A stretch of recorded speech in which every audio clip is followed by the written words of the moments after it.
they could be total bullshit. Yeah. Because in the last week, they stopped being Behikes and became Siglo 6s. So, but nothing could be as shitty as that Cuban that you gave us that we smoked that time. Oh, yeah, that one was horrible. So, oh, my Lord. I'm giving the guy some dough, and I don't mind giving him some dough. But anyway, so today after this smoke, I'm headed back to the stage, the Diesel Jack Media stage, because we're building a set for a new podcast about military veterans and alcohol.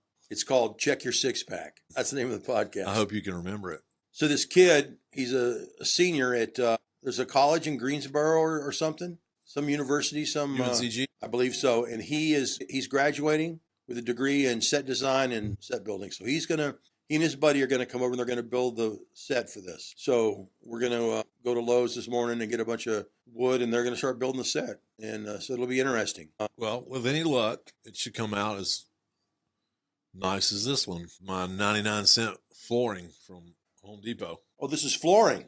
Yeah. It looks great on the wall. I know it. Did you screw it into the wall, or what's that mean? No, it's screwed. Once you get a few planks interlocked, and then you screw it. You build it in one big piece, or do you put a piece up? I put a piece at a time. Screw it in, another piece up, screw it. Yeah. I get the first piece anchored, and then the others will lock in. And then when I get like maybe 3 pieces, I'll anchor another one, and it stays up there. Cool. Not bad for 8th grade education. No, it looks really nice. How big of do you think you have? It only took like half a box to do that. Oh, so I can do 2 4x8 foot walls, no problem. Probably. Yeah. I got enough. I should have. I got 3 or 4 boxes left. And you're more than welcome to take it. All right, I'll do it. Mess with our lighting, dude. Why? I've been watching videos on lighting and stuff like that. And like, if you only had someone around that knew about lighting. I know. And I think I do have somebody around, but they never fucking help. I think it looks fine. You don't think that it's a bit bright? I want some Sean Ryan level. You know, those cameras have a thing called an aperture. Yeah. And you can stop that aperture down and it'll make it darker. Okay, we'll try that one time. All right.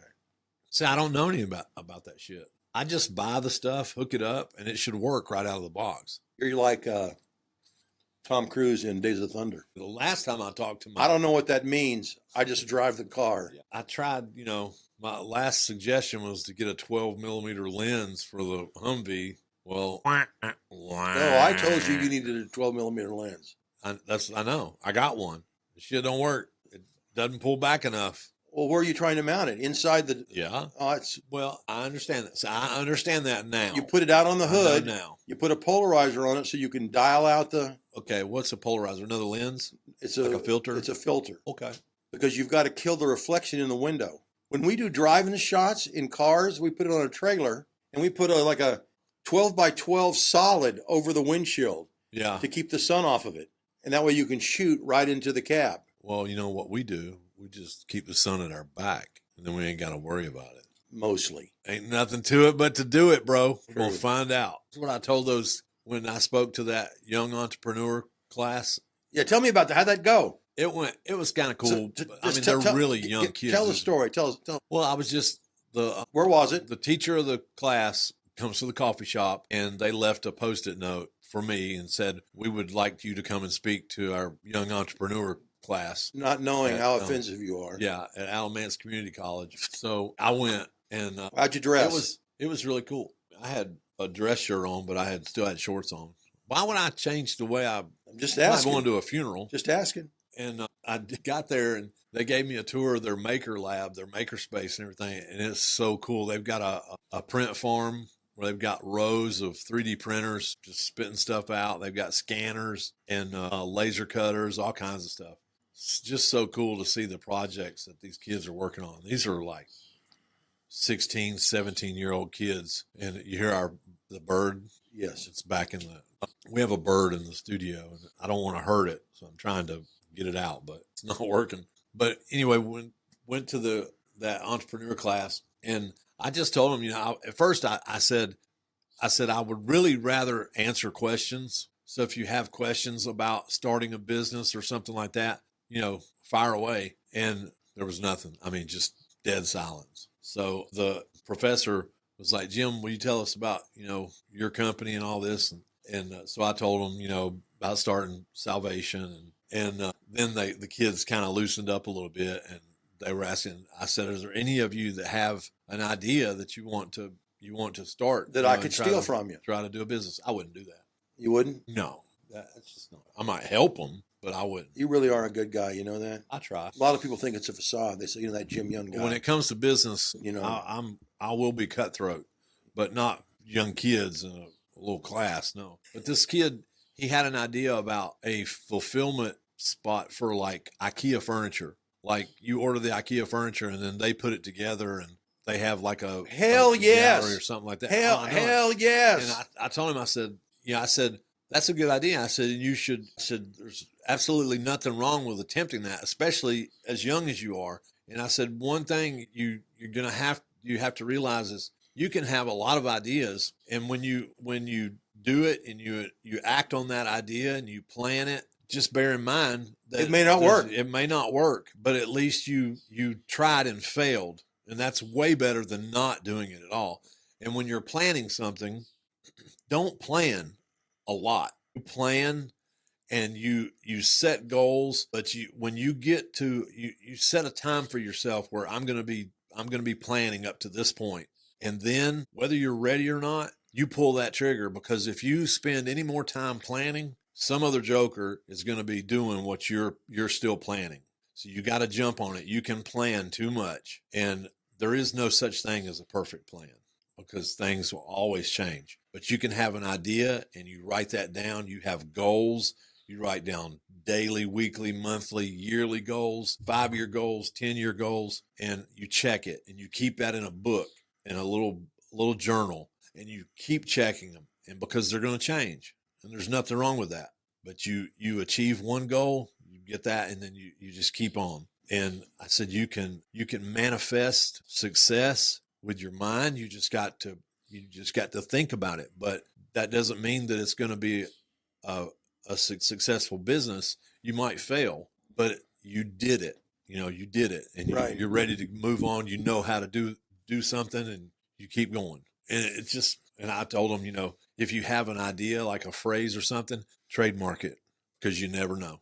We trademarked Carrie, we would hand squeeze lemonade and mix it with a lavender syrup that Carrie would make. And we called it Lavinome. And I trademarked it. And now we got a company hitting me up wanting to use it. So, I trademark everything I can, because it's your intellectual property. And there's nothing wrong, when there is nothing original in the world. I mean, it might be 90%, but everything is a copy of something else. And I can't remember what the saying is. Like, copy is not, I don't remember the saying. There was like a advertising phrase, but you can take someone else's idea and improve upon it, not necessarily steal it, but you can improve upon it and make it yours. And there's absolutely nothing wrong with that at all. It was kind of cool.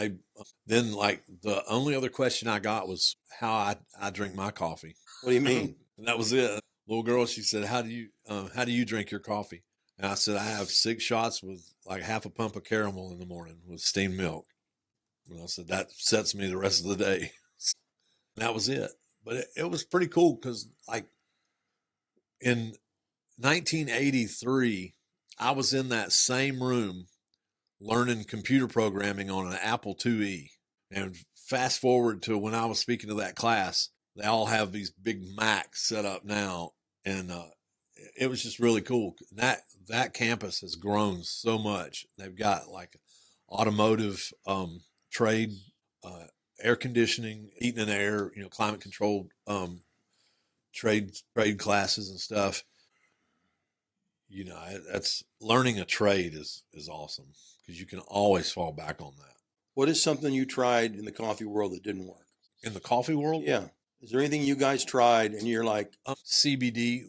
I used to infuse beans with CBD, and it worked great, but you could only brew it with like a French press, because if you used anything else that consisted of a paper filter, the CBD oil would be soaked into the filter and you would lose any benefits. So we would have to do it as a French press. And it was quite popular. I mean, when I was doing it, it just kind of died off, because the French press, you're talking somebody is going to wait probably 4 to 5 minutes to get their coffee. And in the mornings when people are coming in, they don't want that. Yeah, that's not happening. But I had a few regulars that would come in and they would order it, and it did work. I mean, you could take it, and because the the heat from the water, the coffee, the caffeine in the coffee, and then the CBD, that formula, your body would take it. It would break it down, and your body would be absorbing it much faster. And you could sit there and be drinking it, and within 5 or 10 minutes, you just kind of just level out, just mellow, not like a pot high, but CBD is just anti-inflammatory, and it just would kind of mellow you out. I think Willie Nelson has a company. It's called Willie's Remedy, and they do it. They still do it, but they don't get into they just infuse the coffee and say, here you go. I infused the coffee and said, for the best results, don't use the paper filter. That makes sense. And we did have a company that developed a powder form of CBD, but it was, when you add it, it was like adding creamer. Sometimes the creamer doesn't mix all the way and you have little chunks and stuff, which it was flavorless, and we still have it, and people still get it added to their drinks. But it never would work for like infusing the beans. But I remember when I first did it, I had 2 different versions, 2 different levels. One was Cheech and one was Chong. Okay, that's pretty damn funny. But it really wasn't a failure. It just wasn't a good thing for a busy. It wasn't coffee efficient. Shop. Yeah, it wasn't for a busy coffee shop. I did have an RC hobby business for a while that was a complete bust. Remote controlled airplanes? Did you burn a hole in my chair again? Again. Yeah, when you open up a hobby shop, your distributors that you're buying all your stuff from are direct competitors with you online, and they do not care. They will cut your throat. They don't care. So I think I even had the parking lot. I had a section of the parking lot repaved so we would have a track and people could come and race around the track and stuff. I spent so much damn money on that shit. The only thing that came out of it was I ended up with a case of RC helicopter fuel, and you put that shit in a weed eater. Whew, oh my Lord, that weed eater would freaking take off. It was crazy, the difference in the sound and everything, because it was like, what made you think to do that? It was ethanol and castor oil mix, and I was like, I'm gonna try some of the weed eater. So I took it home, because I was just left when we shut the hobby shop down. I was left, I had this case. I was like, I'm gonna take this shit home. And the weed eater eventually it burned up, blew up, but for a few months. Oh, and it was fun too. Yeah. The Suburban runs off flex fuel. Yeah, that just means you use that cheap ethanol. No, 50 cents less than regular gas. And 93 for me, non-ethanol. Well, yeah, I told the chief master sergeant, got to run 93 in the Range Rover. He's like, what? I'm like, if you're going to drive this Range Rover, you've got to put premium in it. Yes, Carrie's is, you can run the Toyotas are optimized. Well, you don't have to run 93 in the Range Rover, but it's much better for you. Yeah, it is better. And there's a few places, if you keep an eye out, they have non-ethanol. Like most of the car shops or the quick stops around here, the gas houses, they're non-ethanol. Oh, really? Yeah, and it's great because that ethanol screws your engine up. That's what was wrong with my John Deere. Have you ever pulled the carburetor off of like a large weed eater or a leaf blower or something, and you run like regular gas through it? There's a residue. If you leave it sitting, even sitting for a month, you drop the bowl on the carburetor, and it's like corn, like grains of corn down the bottom of the thing. I don't know if it reconstituted or what. It's weird. I'm sure it's something else, but that's what it looks like. And that shit is going through your engine.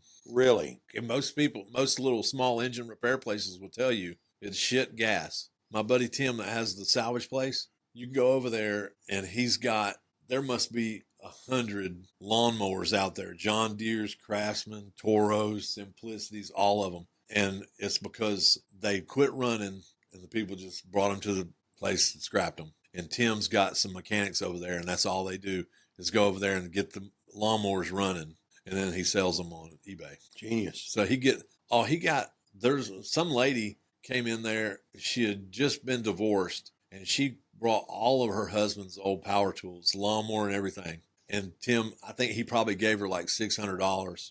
and he turned around and sold all that shit and made a few grand. He sends motorcycle parts to Japan, and because Japan's really big on Harleys and stuff like that. And there's one guy, I follow him on Instagram, BG Taka, and about every 6 months he comes over and he goes all over the U.S. buying old Harleys and parts and all kinds of stuff. And Tim's got a box that they're filling up, and it's mostly old Triumph Bonneville parts. And as soon as the box gets filled, they close it up and it gets shipped to Japan. They have a huge Harley culture over in Japan, and it's pretty cool. That is cool. But it's also why if you want to go buy an old vintage Harley, it's going to cost you an arm and a leg. Right. Because they weren't great bikes, but there's the nostalgia and the history and everything. And they're beautiful. I mean, they're works of art. But because the Japanese, and he'll come over and he doesn't care. He'll just buy it and go. That's cool. It's a good smoke. It's great smoke. I have some more. You can take one home. Should have smoked it before we smoked that Redacted. I still got a little bit of the power from the Redacted. Well, take it from this end. See if it'll get it out. Very funny. Very funny. How's our Warfighter Humidor doing? Pretty damn awesome. Still out there. I think it's, about 71? That's a nice humidor. That one was he had already seasoned it when he gave it to me. Oh, that's the new one. Yeah. What do you have in it, Bovitas, or do you have... I got one. It's the Warfighter you gave me last week. Yeah. Has a green. Night shift. Yeah, it's in there. That's all that's in there? For right now, yeah. We should stick all these in it, since you've been bitching about my shitty... Oh, you want to put... Okay. If that's all that's in there, we'll put all those in there. Take your travel stuff. It's all right, bro. Well, I hate that you haven't watched any of the new episodes. It's an hour of my life. Well, this is an hour of your life. Yeah, I know. And why would I relive it? I know how great it is. Because you want to see the finished product and to have a little bit of pride. Like, when I you have see pride, it switching, it's but cool it as frightens shit. me to know the things that you've said and that I might have said that you haven't taken out when I begged you. Begged. I think I did beg. If Carrie had said, you need to take that down, I would have taken it down. Said that? She would have said something. Yes. Okay. She doesn't like blow smoke up my ass. She's a great partner. If she's honest with anybody, it's me. She's a great partner, isn't she? She'll call me on my bullshit. If you're feeling sorry for yourself or something, and she'll call you out on it. And I love it. That's good. When's your anniversary? May 23rd. At it. 27 years. 27 years. You guys got married in like 1996? Yes. I have to give a shout out to Tom, or Thom, as I like to say. I call him Tom. He was right about the microphones. Right. They work, They're but great. they're not like, it probably isn't picking up the bird. And I don't think it's really picking up the AC either. I haven't. Well, even Tom watched one of them and he said, it sounds great. And I said, yeah, the AC was on too. But one thing that I don't like is, like, if you're asking me a question and I'm down here. No, because it's pretty directional. Which is cool. And once you get used to that. Have you posted the fog episode yet? Which episode? The fog episode. That was the first one. The episode where we couldn't see ourselves. Yeah, it's still a little hazy. What we need to do is get one of them. Or an ion device. Yeah, an ionizer. I used to have one in my office when I still had the stereo shop. I got it from JR's, and it was like an office version of what they used in their smoke room in their lounge. And I would sit in there in my office, smoke a cigar. I'd cut that thing on, and it did it. Oh man, it was great.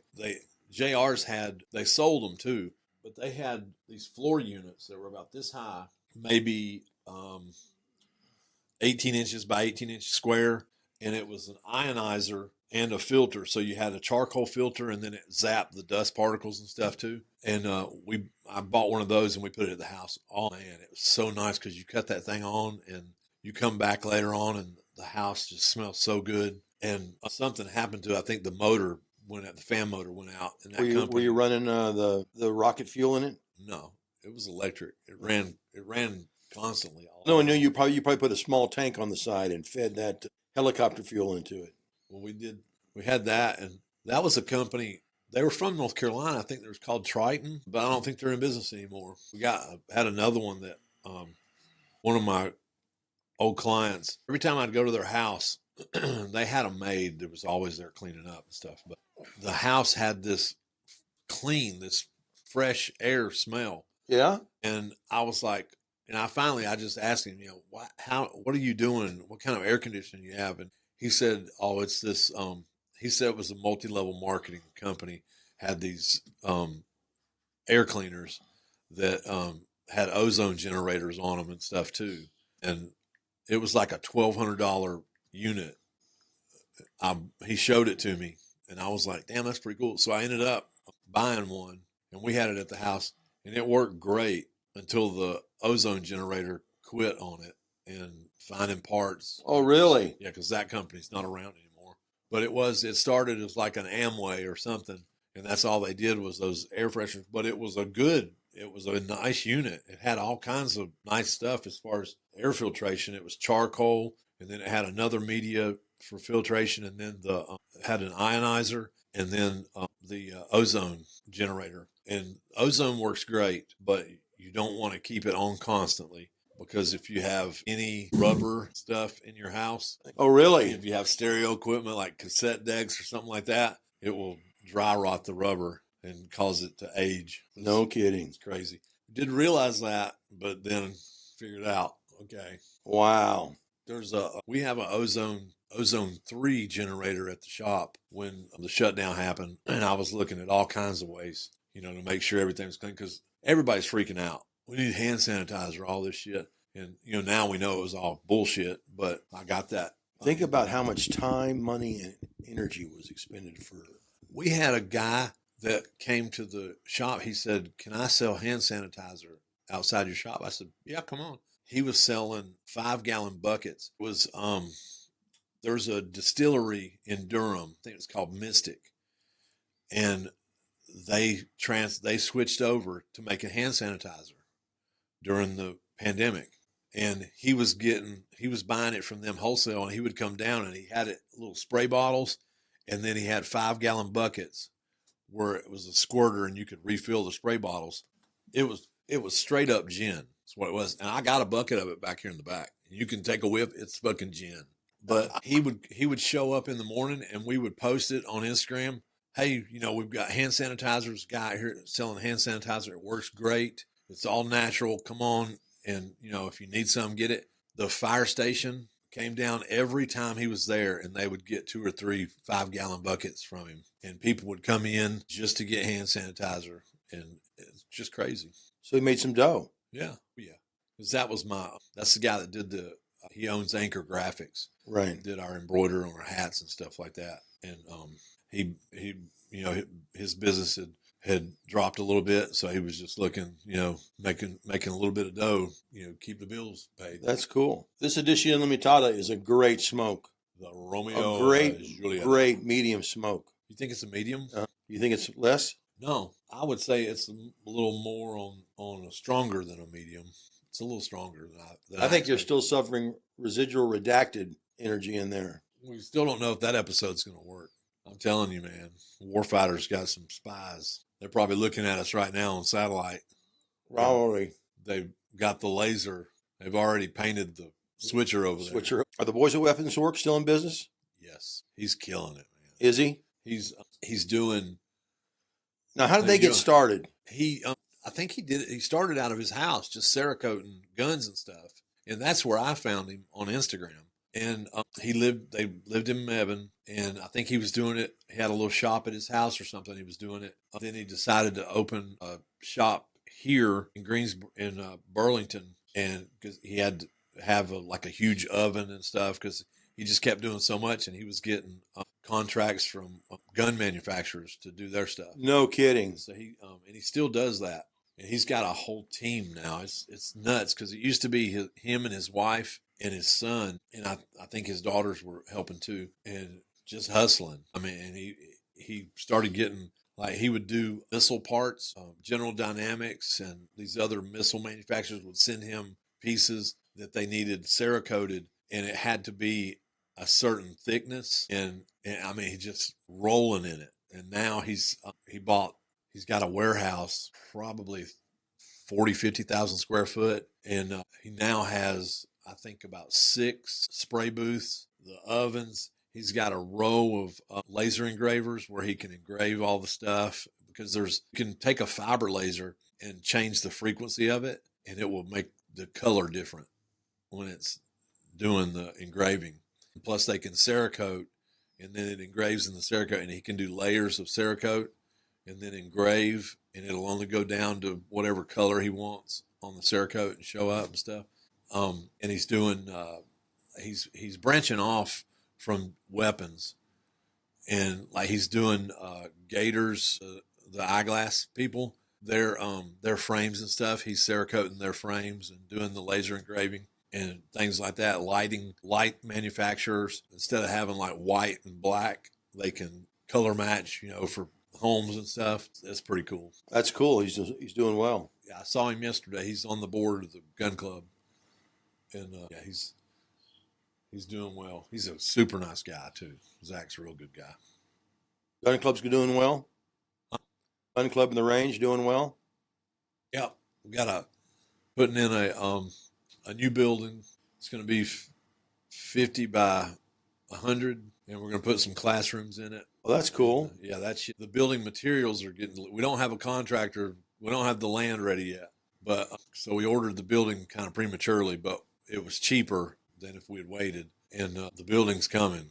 The materials are coming. So we got to get them offloaded and set aside. So I had to rent. I got a loader being delivered on the 20th. So the maintenance guy will be unloading all that shit. We also looked at renting one of those timber mulchers, where it cuts the tree and mulches the stump down and everything, and you can just pretty much drive it through the forest. Really? Shit's like $11,000, and you have to have like $1.8 million of insurance. Ridiculous. And they're booked to 20 weeks in advance. What?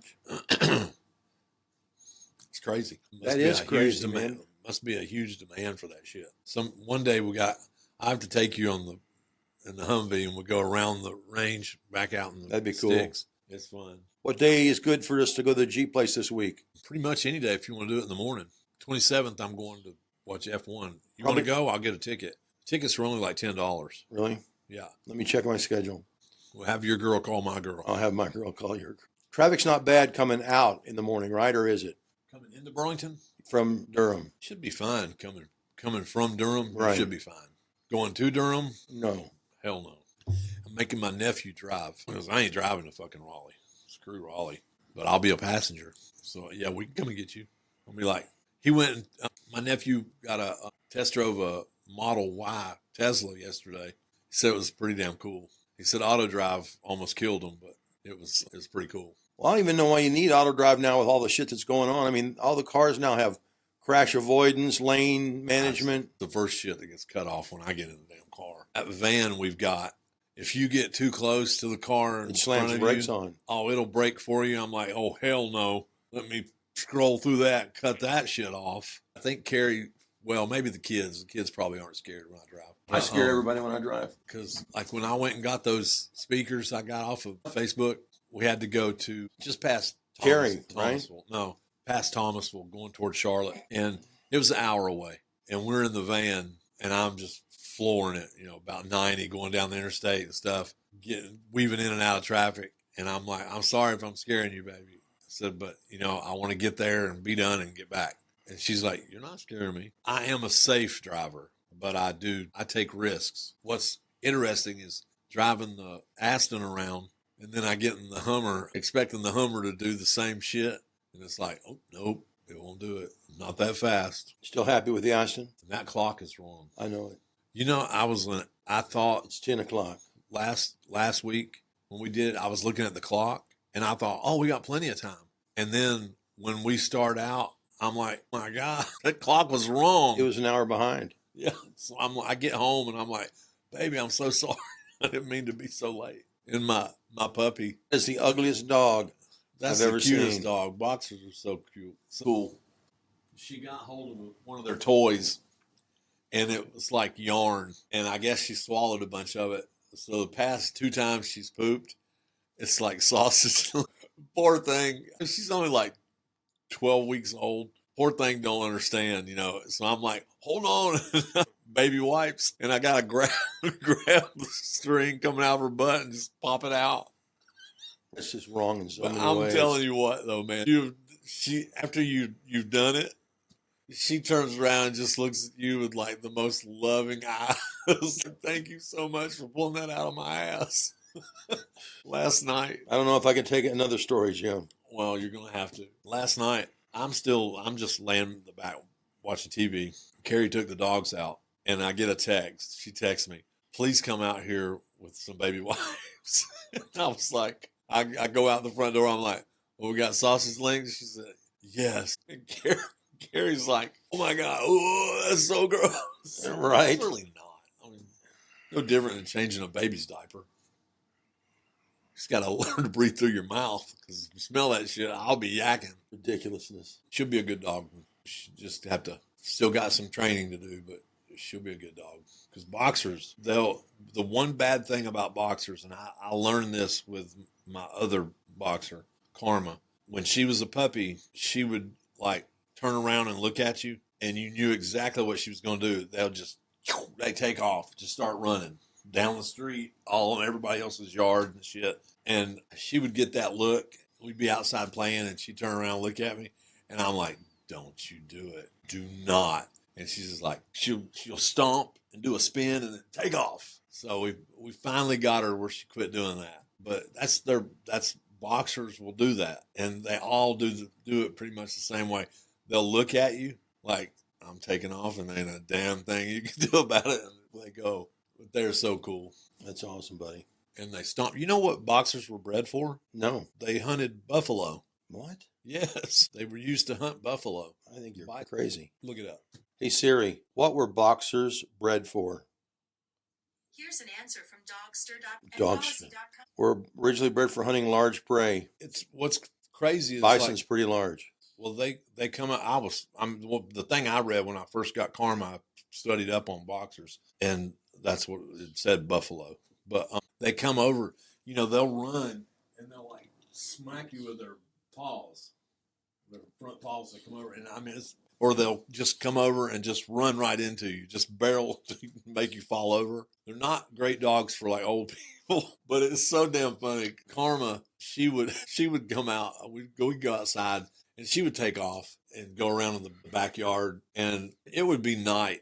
And I'm like, okay, where you at? Come on, girl. And all I hear is, and she runs into my legs and then turns around and looks at me. And I could get down there. We'd jump like, John Belushi from National Lampoon, Animal House. When he was in stealth mode, he would do well, I would get down and do that with Karma, and she would do the same thing. It's so funny. That's hilarious. She was such a good dog. We buy farmer's dog food. Yeah. I had to cancel hers, and I sent them an email, and they sent us a little plant memory. Yeah, you're the one that told me about that. Yeah, it was kind of cool. Well, this is a great smoke. It is. Edición Limitada, Romeo and Juliet. Who'd have known that JR's had this done? Yeah. I wonder if they could do that now. I don't know. Because JR's used to be owned by one guy, and now they're Really? I think they're owned by a cigar company. Maybe they're owned by Altitas. Yeah. Well, hope you enjoyed it today. I'm Hollywood Herd. I'm Jim Young. And this is the Smoked Debrief.